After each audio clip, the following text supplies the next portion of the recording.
Okay, so we just finished up here working on this right Riemann sum, so now we're going to go on to the next one. So, a trapezoid sum. So, the question that I like to ask here is, we got 88.3 repeating for this one. We got 103.3 repeating for this one. Which one's better? And you could maybe make an argument like, oh, this one's better, that one's better, right?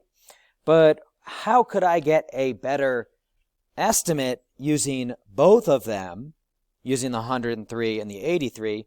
Hopefully you either said out loud or in your head, well, why don't I just average the two? And you're right.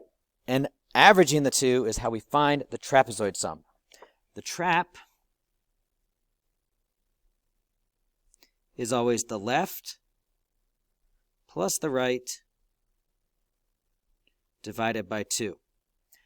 So, and I'll show you what it is visually in a moment. But and there are definitely other ways to find it. But I think that doing the average of the left and the right is always the easiest.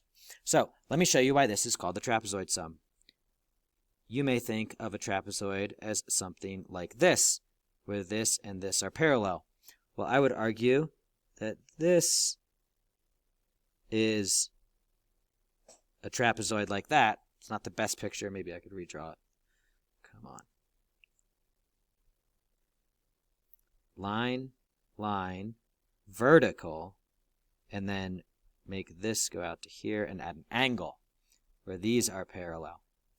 And what I want you to do is imagine rotating this 90 degrees so that it is like this. And that is still a trapezoid. And now what I want you to see is that if I connect these two like this, and go like this, and like that, and like that, that shape is the same as this one.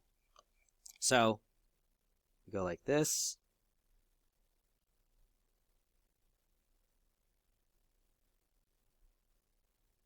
and hopefully you're doing this on your 4th sheet with me. And that right there is a bunch of trapezoids turning their sides, stacked side to side, next to each other. And as you can imagine, this would probably be a better estimate for how far we went if I were to find all these areas. Now, you could go through and do the trapezoid area formula, which is, it's not that bad, but it's annoying to work with, and tedious, takes time. Or, I'm just telling you, you could do the left plus the right over 2. And that's what I'm going to suggest you do. So, in order to find this one, what I do is I do the left from before, which was 103.3 repeating, plus the right from before, which was 88.3 repeating, and then I divide it by 2. I say t equals that plus that over 2, which, if we do that, if I've done everything correctly, we should get 80. Hold on a second. Where is it? We should get 95.8, I think maybe repeating. Yes. That is a better estimate, and hopefully intuitively it makes sense to you that that would be a better estimate. Okay, so the last one that we're going to do is the trapezoid sum. If I printed you 3 copies, then I would suggest, if I printed you 4 copies, then you can just print this out or work this and draw on your 4th copy. If I only gave you 3, which may be the case, just find a colored pencil in the room and do the midpoint sum in a different color over top of your work for this. So one thing I want you to see is that the number of subintervals here is different. Up here, I had 6 and 6 and 6. That was the subintervals right there. 6, 6. How many subintervals for a midpoint sum? 3. Well, it has to do with how I gave you this data. So, if I were to do 3 subintervals, then this would be these. Come on, little pen. These would be the subintervals, and they would each be, it's terrible, this, a length of 2/3. So, the name midpoint doesn't necessarily go directly to, oh yeah, I like it's not as easy to tell what to do based on the name. But with these 3 subintervals here, I've got 1, 2, 3 choices to take for my height. I'm still drawing a rectangle. What I'm going to do is take the value at the midpoint of each interval. So what I'm going to do is do this rectangle right here. For this next interval, I'm going to take the interval or the rectangle at 60 minutes. For the last one, I'm going to take the one at 100 minutes. Now, you may rightfully say this isn't going to be as accurate, and that's totally true. But sometimes we get data in a different way, and we'll use a midpoint sum for that. So we're taking this and tying it to this, that distance. We're taking the 50 and tying it to that. We're taking the 25 and tying it to that. If you add up these areas, I think the easiest way to do it would be to do 2/3 times 60 would be the first height, plus 50 would be the next height, plus the last height is 25. If you type that into the calculator, you get 90. So hopefully you see all 3 of these sums, and you could calculate them. So we're going to go on to the next slide. You should have a copy of this thing. The integral from 1, woo, that is not what I meant to do. The integral from 1 to 9 of x squared dx. One thing I'd like you to do is try to math 9 it. Just to see what you get. So hit pause, do math 9 on that. You should get that that integral is equal to 242.6 repeating. So say we didn't have a calculator or we couldn't do math 9, and that we also did not know how to actually calculate an integral. Eventually I'll show you how to do this without a calculator. I'll show you how to do it without trying to estimate it, but we're not there yet. These directions say do it with 4 subintervals, use a left sum, and then tell me if it's an under or over estimate. So you might already have an idea, but let's go ahead and do it.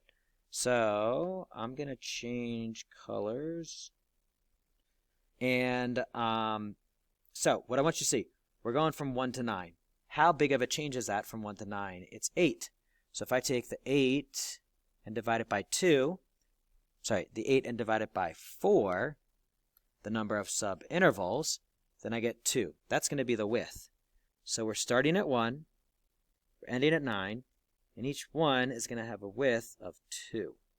So this is x equals 1, this is 3, this is 5, this is 7, and this is 9.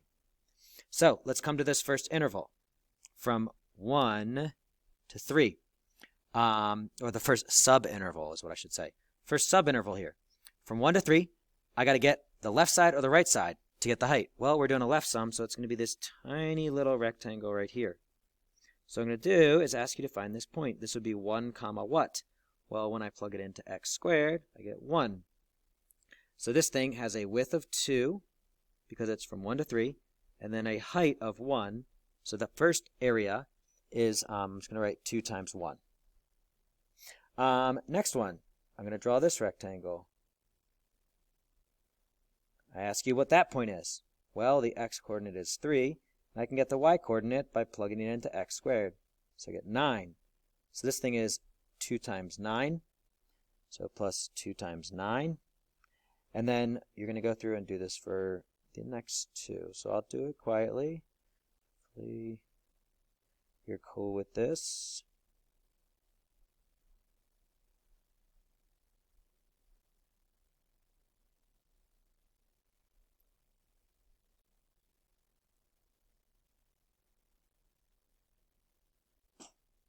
So we're going to add up all these. If I do that, we wind up getting 168. Now, is that an under or an overestimate for the actual integral? Well, I think it's pretty clear that if we math 9 and we get 200 something, we do this, we get 100 something. This is an underestimate. Additionally, you should be able to look at these rectangles and say, oh, they're all underneath the curve, and I've got these giant gaps here, and here, and here, and here that are missing. So it's going to be an underestimate, and I can figure that out without actually looking at the actual value of the integral. So you are commonly asked whether something is an under or over estimate, so the next couple slides are going to take us through how we make that decision. So the easiest way is to draw and then just observe your picture.